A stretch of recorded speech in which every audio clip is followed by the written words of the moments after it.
Let's watch together what the heck this video is about, because that title sounds extremely ominous. So, we got an apple falling down, hitting the ground, okay, and yeah, it says gravity in the title, so that makes sense. We got a stylized white football helmet smashing into a black one. That feels discomforting. There's what appears to be the word Kratos, or power, following suit, wreaking havoc, and a stone slab with the word destiny engraved on it hits the ground.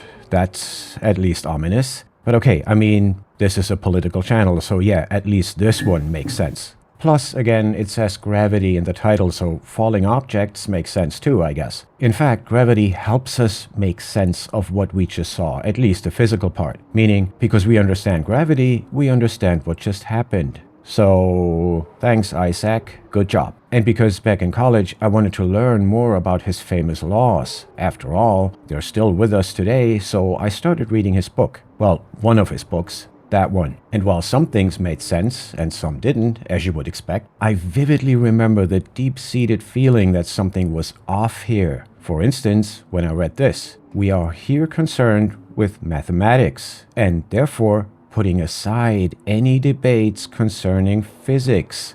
I'm sorry, what? Why would arguably the greatest physicist of all time, in arguably the greatest book on physics of all time, state that he was not writing about physics? It just didn't make sense. And he does that throughout the book. Here's just one more example, probably the clearest one. I use interchangeably and indiscriminately words signifying attraction, impulse, or any sort of propensity toward a center, considering these forces not from a physical but only from a mathematical point of view. Therefore, let the reader beware of thinking that by words of this kind I am anywhere defining a species of mode of action of a physical cause or reason, or that I am attributing forces in a true and physical sense.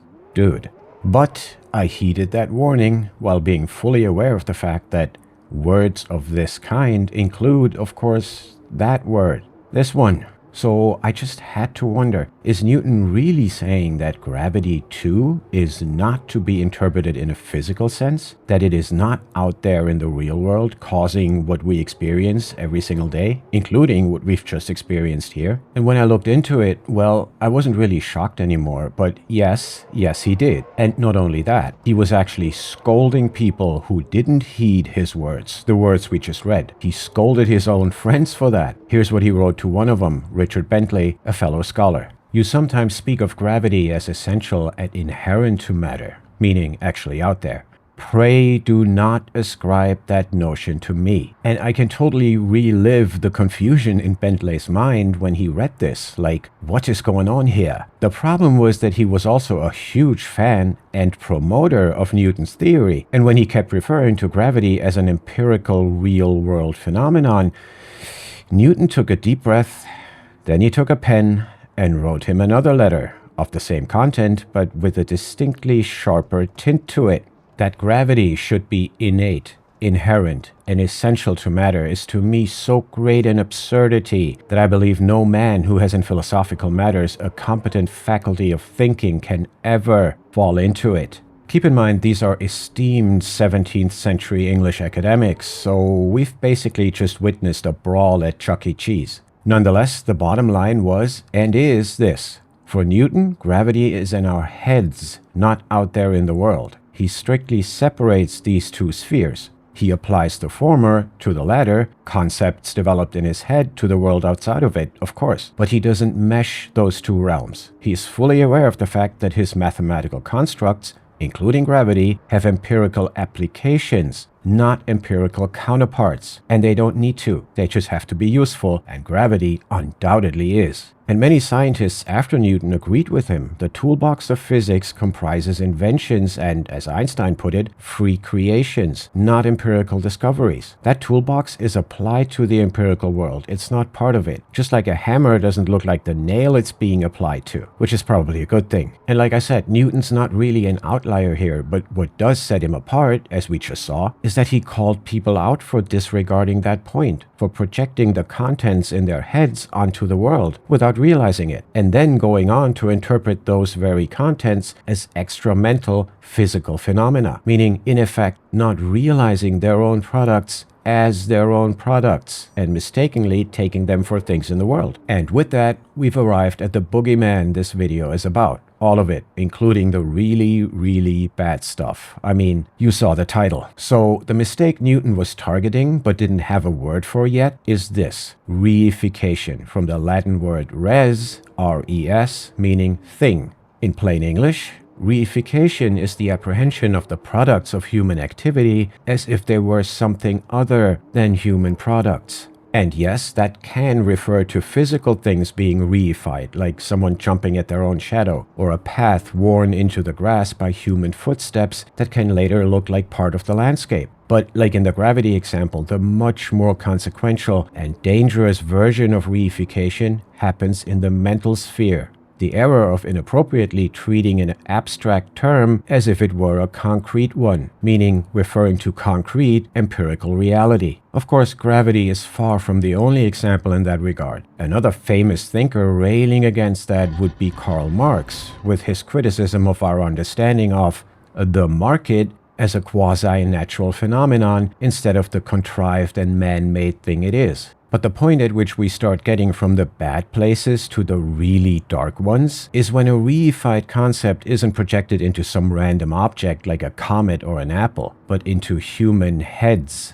So, towards the end of 1904, this guy, a French psychologist named Alfred Binet, was commissioned by his government to develop a test to help determine the academic abilities of school children. The idea was to find out which children were behind schedule and hence needed help to catch up. Binet developed the test and gave a name to the overall score, like we do to this day all the time. Now, the name Binet chose to name the scale of his test was this. That's what this word meant and what it still means. It's a summary of a test taken at a specific time, nothing else. And you know who was also adamant about that? That's right, Binet himself. He clearly saw the danger of reification, of reading more into this simple scale than a mere snapshot summary of a test result. Hence, he kept pointing out that intelligence is just that, nothing else. We feel it necessary to insist on this fact because later, for the sake of simplicity of statement, we will speak of a child of 8 years having the intelligence of a child of 7 or 9 years. These expressions, if accepted arbitrarily, may give place to illusions.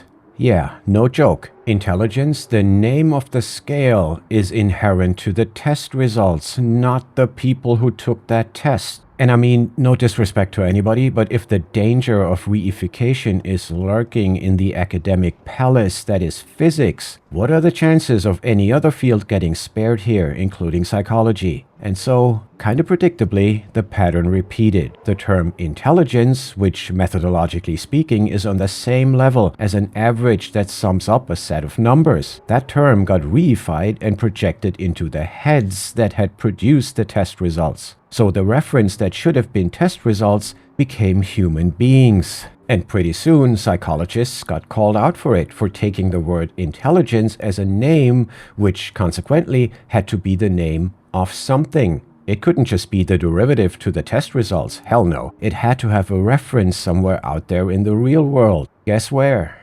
Most psychologists working in the test field have been guilty of a naming fallacy, which easily enables them to slide mysteriously from the score in the test to the hypothetical faculty, meaning mental faculty suggested by the name given to the test. Thus, they speak of intelligence while the reference is to a test situation. 1930, that's almost a century ago. And of course, with intelligence being reified and projected into people's heads as a mental faculty to this day, in a prime case of circular reasoning, that reified faculty is then used to, quote-unquote, explain the very test results that were the basis for creating it in the first place. In the words of UCLA psychology professor Henry Schlinger, the only evidence for the inferred intelligence is the very behavior set to reflect it. And if you'll remember Newton's warning that gravity was not innate to matter, the following will sound familiar. The scores, meaning the test scores, do not define anything innate or permanent. We may not designate what they measure as intelligence or any other reified entity. That's exactly what intelligence has become. a reified entity, because it is neither innate nor permanent for that matter. Remember him? Look at that book title. Oh, there's a development, is there? As in the opposite of permanence. So yeah, that warning is absolutely justified. But has it also been heeded? Of course not. Despite the logical errors of reification and circular reasoning involved, this view of intelligence has persisted until the present, including our present. And on the face of it, as bad as that is, it just seems to be the same mistake being made in a different field. Gravity to intelligence. It's an academic issue. Who cares? But of course, unlike gravity, intelligence isn't being reified and then projected into a falling apple. It's being projected into people. And when, on top of that, you happen to have a political agenda that singles out a specific group of people, you need a scientific veneer to legitimize that. And when your agenda consists of getting rid of the help that group of people is receiving, your veneer has to link that to the claim that that help is useless, because these people are suffering from something, well, innate and permanent. Meaning you have to go against the very idea behind intelligence testing, which was to get school children the help they needed to get to better academic achievements. You would have to completely pervert that, which is, of course, exactly what happened. Based on reification, meaning the claim that intelligence is something innate and permanent, we got this. If the United States did as much to encourage high IQ women to have babies as it now does to encourage low IQ women, it would rightly be described as engaging in aggressive manipulation of fertility. The technically precise description of America's fertility policy is that it subsidizes births among poor women who are also, there's the link, disproportionately at the low end of the intelligence distribution. We urge generally that these policies, represented by the extensive network of cash and services for low-income women who have babies, be ended. And there you have it. Again, never mind the fact that the invention of intelligence testing was based on the very idea that deficiencies can be remedied by providing support. But if you're old enough to remember what happened to Social Security in the 90s, you know that presenting a scientific veneer for all of that wasn't really an option. It was a necessity, and there it was. It's science, man, and I'm afraid it doesn't get better from here either. Actually, it gets worse. Because while this is obviously targeting poor people, which is bad enough to be sure, what became obvious pretty fast was that there was something even more sinister at play. To be fair though, there was competent public criticism, a lot of it, because the authors indeed omit facts, misuse statistical methods, and seem unwilling to admit the consequence of their own words. But there was also public support, also a lot. One example was a public letter titled Mainstream Science on Intelligence that vigorously defended the bell curve. Among the signatories were the sitting president and 2 future presidents of the so-called Pioneer Fund, an organization dedicated to what they refer to as, quote-unquote, race betterment.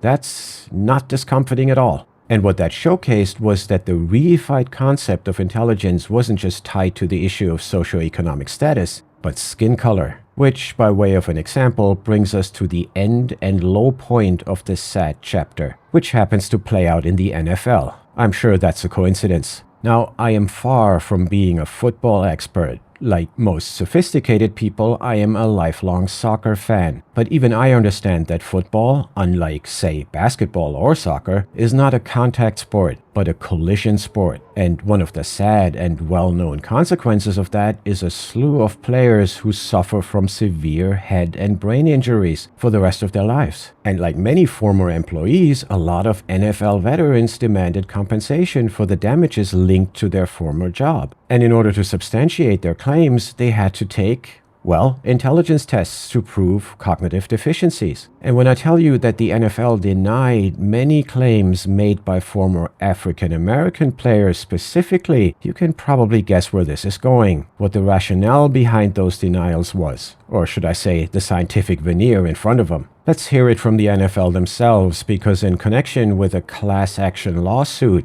to the tune of over $1 billion, they were eventually forced to put this on their own website. Black retired football players who were denied payments for dementia in the NFL's concussion settlement can seek to be retested or have their claims rescored to eliminate racial bias in the testing and payout formula under a revised plan. Outrage over the use of race norming in the dementia testing, which assumed that black people have a lower cognitive baseline score, making it harder for them to show mental declines linked to football, forced the NFL and players' lawyers back to the negotiating table last year. I'm sure it was the players' lawyers who had to be dragged to that table. 2022, that's 4 years ago. So I'm sorry that in spite of talking about both science and sports, we got to such a dark place. The point is that reification is not just about gravity, but it's also not just academic, it's practical and harmful. With gravity, a reified concept is projected into nature. With intelligence, it's projected into people, a lot of them. Which brings us from a lot of people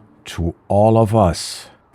I wonder what could possibly be acting on that scale. All of us, all around us, all the time. Like, say, the force with which the corporation has become a taken-for-granted feature of everyday life. Yeah, like that. That scale and that force. And of course, when it comes to the corporation, the one thing that, say, the Supreme Court has clarified multiple times over many decades is this. A corporation is an artificial being, invisible, intangible, and existing only in contemplation of law. In other words, the corporate personality is a fiction. So just like Newton told us, hey, gravity is a purely mathematical concept. It lives only in contemplation of mathematics. Now, the Supreme Court lets us know that a corporation exists only in contemplation of law. But while Newton was railing against reifying gravity, the law is in a slightly different position because law is the quintessential form of the symbolic power of naming that creates the things named. Remember the naming fallacy psychology is being criticized for when it comes to intelligence? The law can actually go through with that because might doesn't make right, it makes real. Still, what Bourdieu says here sounds admittedly vague, so the question is, how does this work? Well, as the Supreme Court elaborates on that point, the corporate personality is a fiction, although a fiction intended to be acted upon as though it were a fact. So we are intended through our actions to literally reify the fiction that is the corporation as though it were a fact. Now, the question is obviously why on earth would we want to do that? And what if we don't? Well, here to answer these questions by giving us some insight into the power structure of the world we live in is British political philosopher David Runciman. Corporations are not sovereign. The source of their power is the state. If it wants, the state can insist they are nothing but fictions. It does. The state can't insist that everyone believes in these fictions because no state can fully control what goes on inside people's heads. But the state can insist everyone act as though they believed it. And there's your answer. And of course, with the state being in the position that it is and has been for a long time by now, meaning with power coming into play, we're talking about forced reification, meaning reification that can't really be called a mistake anymore, because that would imply agency, that would imply at least one other option, and there isn't. Like I said, might doesn't make right, it makes real. And as for that, when I read Foucault back in the day and saw this, we must cease once and for all to describe the effects of power in negative terms. It excludes, it represses. In fact, power produces, it produces reality. I remember it took me a long time to understand what he meant by that. Well, now I do. And after all of that, I'm afraid there's still one more step closer to the abyss we have to take. Don't worry, we'll stop early enough. Now, so far, reification has moved from gravity to intelligence to the corporation, but the final version is bigger than all of them. Everything we've talked about is still here in full swing: reification, power, enforcement, and scale, all of it. But now the reified thing is no longer projected into a falling apple or a human head or the institutions around us. It is projected into history itself. And the thing being reified is a preordained pattern, a fixed structure, a deterministic plan that history supposedly follows. That approach is called Historicism. And the final twist is this: power is no longer merely enforcing a fiction. Power believes the fiction. And when power believes it has discovered the law of history, politics can become obedience to destiny. Society can be forced into the shape demanded by that imagined law, no matter the cost. And when it comes to that cost, we'll end this video with arguably the greatest and definitely one of the saddest dedications ever written by Karl Popper during World War II. In memory of the countless men, women, and children of all creeds or nations or races who fell victim to the fascist and communist belief in inexorable laws of historical destiny.